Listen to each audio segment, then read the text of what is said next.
Good morning from Moscow. My name's Colin Bray. Thanks for choosing us to update you on what's happening around the world at this hour. It's now 9 a.m. here in the Russian capital. RT today is launching a petition urging the United Nations human rights watchdog to investigate claims of atrocities committed by Turkey against its Kurdish population in the southeast. Last month, Kurdish activists accused Ankara of burning alive up to 150 people in the city of Cizre.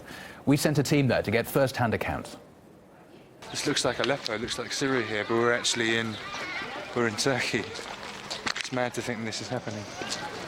This is reportedly the building where between 100 and 150 people reportedly burned to death. They were in the basement of this building when it caught fire. They'd been taking shelter there.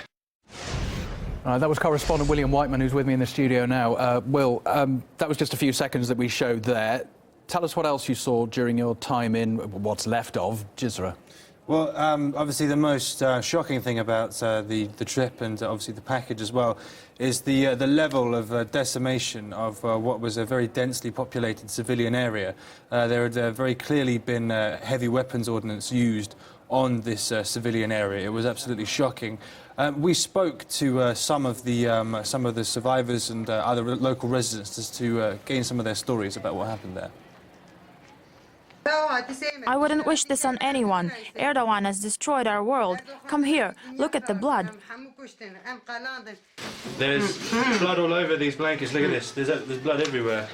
She proceeded to show us destroyed home after destroyed home. In many of them, the bloody bedding of the wounded still remained. This was a residential building. Women and children lived here. Erdogan killed all of them with heavy artillery. He destroyed this home. They claim they are fighting terrorists, but where are the terrorists? All of the victims were civilians. 3, 4, maybe 500 people. They were old people, women and children, some as young as 10 years old. They killed a heavily pregnant woman. And now, as well as this, obviously there was the devastating claim that a large number, scores of Kurds, had been burned to death in multiple basements in the city as well. So you'd got the hours of video there, the testimony that you gathered too. How did international organisations react when you showed it to them? Well, I mean, so obviously we contacted a large number of human rights organisations with the footage we'd filmed and the accounts which we had got during the report, and we asked them to investigate the claims which were made in the report.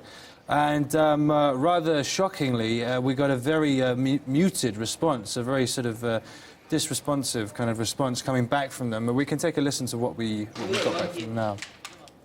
Unfortunately, we're not on the ground. Today, we're completely busy with the South Sudan report. We've just issued a really big report on South Sudan. So hard for me to get you someone to give you a comment. I will send you that press release we issued back in February, and I'm sure you'll find something interesting in there.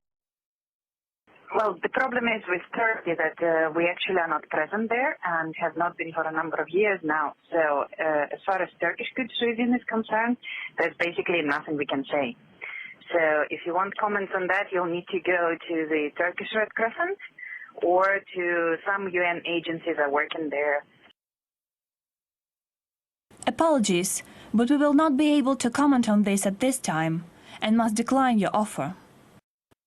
I have heard back from our Turkey researchers.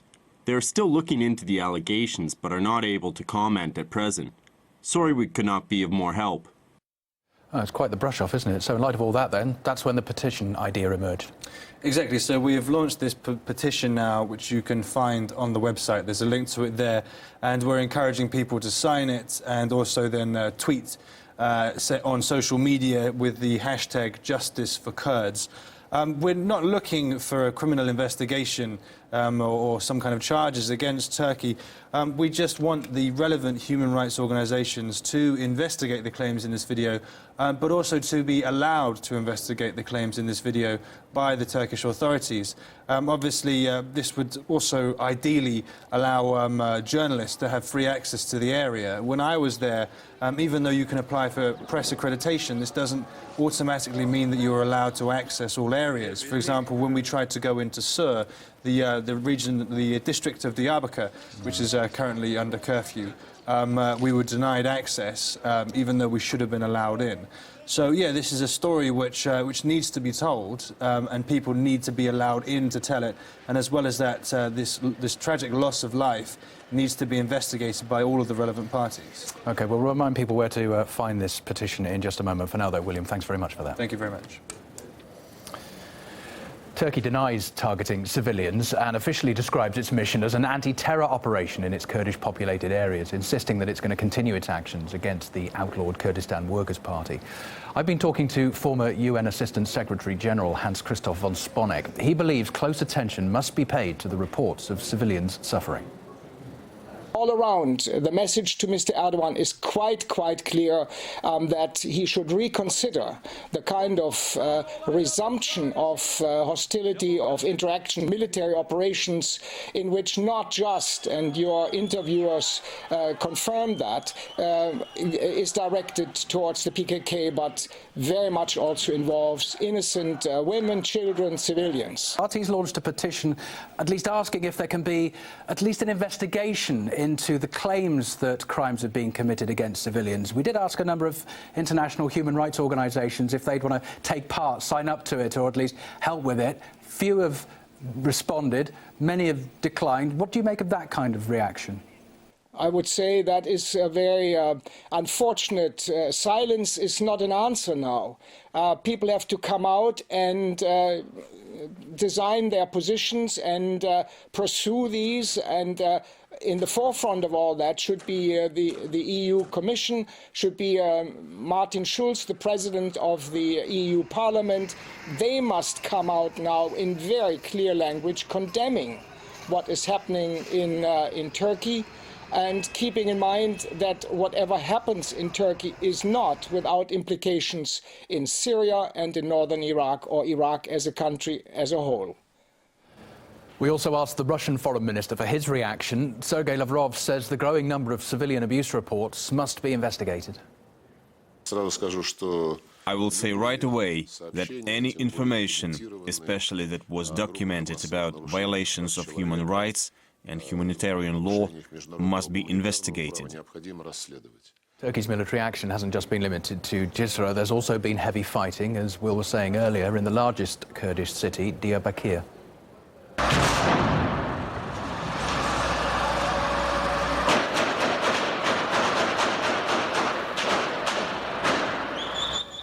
This video was filmed on Tuesday.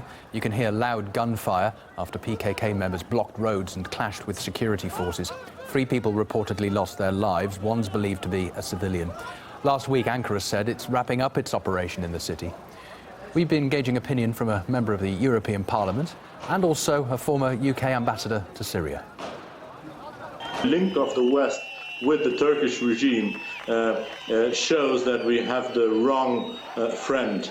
If we see not only what they do with the Turks, Erdogan's regime does with the Turks, but also with journalists, with freedom of speech, with all kinds of Western values, we clearly can see now that it was a failure to go into the boat, into the same boat with this Mr. Erdogan and his regime. It is deplorable that Erdogan should be massacring his own people in the manner documented in the harrowing RT report on the Kurds of Jizre.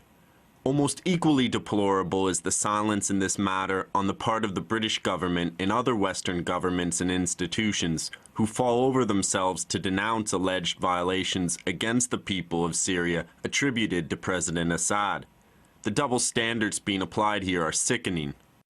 So let's remind you then, our petition to urge the UN to look into Turkey's alleged actions in Jizre. It's available online at change.org.